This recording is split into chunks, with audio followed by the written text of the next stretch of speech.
Sudan, the invisible catastrophe, why the world seems not to care enough. Sudan is in crisis. Since April 2023, a civil war between the Sudanese Armed Forces, SAF, and the Rapid Support Forces, RSF, has been tearing the country apart. Millions have been displaced, famine threatens entire regions, tens of thousands are dead, media and communication systems have been damaged, journalists have been attacked. Yet, globally, Sudan's crisis often fades from headlines. Why is that? This article examines the multiple interacting factors that explain why Sudan is not more prominent in international media, policy responses, and public awareness, even though the scale of suffering rivals other catastrophes that do receive attention. The scale and severity of Sudan's crisis. First, the facts. The war has displaced over 14 million people inside and outside Sudan. More than 40,000 civilians have been killed since the war/genocide intensified. The humanitarian need is massive. Millions are facing acute hunger and malnutrition. Some reports warn that famine may spread if aid is not delivered. Media infrastructure has been badly damaged. Around 90% of Sudan's media infrastructure is reported to be destroyed or inoperable. Many journalists have fled, been threatened, or silenced. Many outlets have shut down. Given this scale, one would expect sustained international media attention, strong pressure from governments and international institutions, and a robust global response. That has not happened to the degree many think it should. Why Sudan fades from global headlines? There are many overlapping reasons, structural, political, media-related, psychological, that help explain why Sudan is often forgotten. 1. Geopolitical importance and strategic interest. Media attention and political energy often follow where there are clear strategic interests, security, trade, alliances. War that directly involve or affect powerful states tend to dominate global news. Sudan, despite having regional importance, e.g. its Red Sea access, internal instability, refugee flows, does not sit at the core of many Western strategic narratives in the way that, for example, Ukraine or the Israeli-Palestinian war does. When external powers get more involved, coverage tends to increase. But when the war is more internal or less clearly framed in external interest terms, the attention wanes. Sudan's internal divisions make simple narratives harder to craft, which reduces appeal for many international news outlets. 2. Media access, censorship, and danger for journalists. The ability of journalists to report is hampered severely in Sudan. Many journalists have been killed, harassed, exiled. Media infrastructure has been destroyed. Printing presses, broadcasting stations, communications networks. Areas of intense war are often inaccessible, and the two warring sides restrict media access in territories they control. This makes obtaining independent, on-the-ground, verifiable information difficult. This lack of reliable data and visuals diminishes the ability of foreign media to tell stories compellingly and safely. With poor access, misinformation fills the gaps. News becomes episodic rather than sustained. 3.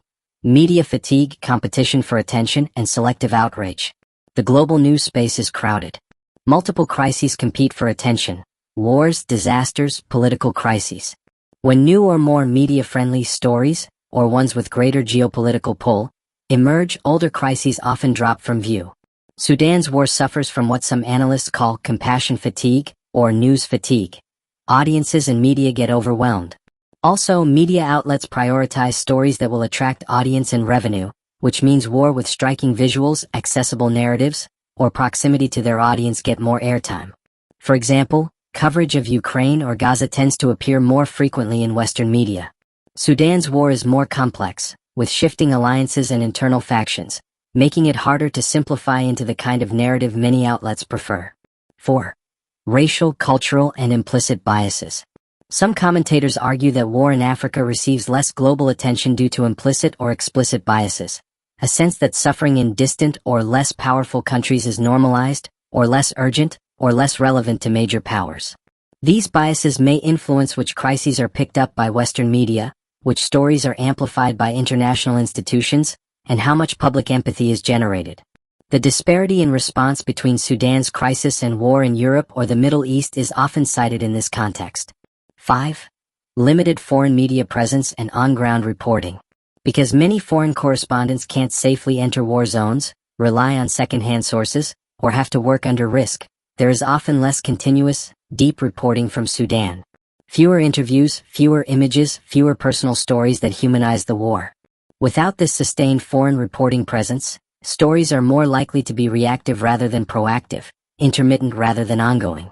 This reduces both public awareness and pressure on governments to act. 6. Messaging and information control/government actions. Both the SAF and RSF have interests in controlling narratives. They restrict journalists, impose media blackout or shutdowns, censor or punish those who speak out. This constrains the stories that emerge. Moreover, the Sudanese government has done things like withdrawing from the IPC, Integrated Food Security Phase Classification, system just before release of famine reports. These kinds of moves reduce the transparency and make it harder for external actors to get full data. 7. Weak advocacy, funding, and institutional response. International humanitarian appeals for Sudan have been underfunded. Many aid organizations warn of gaps in response. Without enough funding and advocacy, it's harder to maintain visibility. Where funding is low or delayed, agencies may scale back communication, which reduces exposure. Also, international institutions often prioritize crises where they expect political leverage or public pressure, which sadly tends to bypass Sudan due to the reasons above. Consequences of sudden invisibility. The lack of sustained global attention has serious human costs. Slower, smaller humanitarian response. Food, water, medical supplies, shelter may arrive too late or not in enough volume. Less external pressure to protect civilians, enforce international law, or hold perpetrators accountable. When no one is watching, violations often go unpunished. Longer duration of war. When peace talks or mediation are less visible, less backed by external powers, war can drag on. Mental toll on survivors, refugees, displaced people who feel isolated, abandoned or unable to make their stories heard. Is Sudan completely invisible? Of course not. Sometimes Sudan is in the news.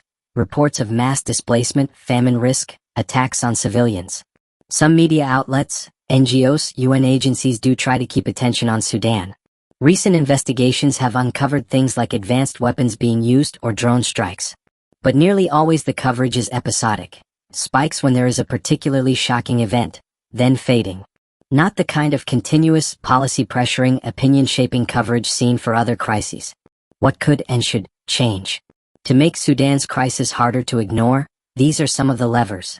Strengthen and protect independent journalism, more safe access, more protection for journalists, support for media in exile but keeping their ties to people inside Sudan.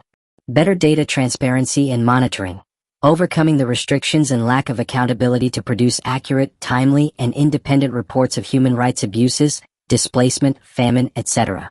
Sustained advocacy at international level, NGOs, regional bodies, African Union, Arab League, UN, and civil society must keep pushing Sudan's crisis in diplomatic, humanitarian, and media arenas, not treating it as a footnote. Mobilize public awareness. The public tends to care when they see stories. Personal stories, vivid reporting, images. Campaigns, grassroots organizing, and social media storytelling can help. Accountable foreign policy from powerful states.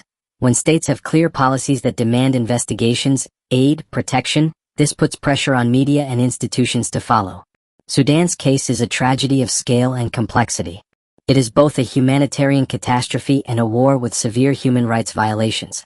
The fact that so many are suffering, yet exposure and action remain weak, shows how global news, geopolitics, and human psychology intersect in tragic ways. To neglect Sudan is not just to miss another war, it is to allow suffering to deepen, injustice to become entrenched, and to reinforce the idea that some lives and some places are less worthy of global concern. Sudan's situation calls for renewed vigilance, bold media coverage, and urgent action.